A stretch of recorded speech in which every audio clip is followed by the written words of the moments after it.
కోవట్లను పెట్టుకొని నడిపిస్తున్నారు. కోవట్లకు కూడా చెప్తున్నా, కాంగ్రెస్ లో కోవట్లు ఉంటే ప్రూవ్ అయిన రోజు బట్టలిప్పి కొడతా అని చెప్పి కూడా ఈ సందర్భంగా తెలియజేస్తా ఉన్నా. నేను ఎంత మంచోన్నో అంత గలీజ్ గాని. I'm almost 60 years. నేను ఇంకా బతుకుతా 5 ఏళ్ళు బతుకుతానో 10 ఏళ్ళు బతుకుతానో, లెట్ ఇట్ బి ఎనీథింగ్. నాకు పాలిటిక్స్ అనేది కాదు, కానీ ఇటువంటి వాళ్ళని చక్కగా చేయాలి, సిస్టమ్ ను మారవాలి. సిస్టమ్ లో మార్పు రానంత రోజులు ఇప్పుడు ఎంతో మంది కష్టపడ్డారు. కార్యకర్తలుగానే ఉండిపోతున్నారు. నేను ఎప్పుడు కూడా చెప్తా, మనకు వాళ్ళే బేస్. పార్టీని కాపాడుకుంటే పార్టీ మనని కాపాడుతుంది, మనం పార్టీని కాపాడాలి. ఎక్కడ కాపాడుతున్నారు? కొంతమంది మొత్తం డ్యామేజ్ చేస్తా ఉన్నారు.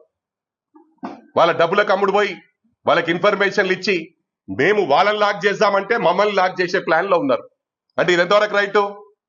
నేను వాళ్ళని లాక్ చేసి స్టేట్ లో ఎక్కడ తిరగకుండా చేద్దామంటే మైనంపల్లిని లాక్ చేయాలని చూస్తున్నారు. మైనంపల్లిని లాక్ చేస్తుడు ఏమైనా అయ్యేతరం కాదు.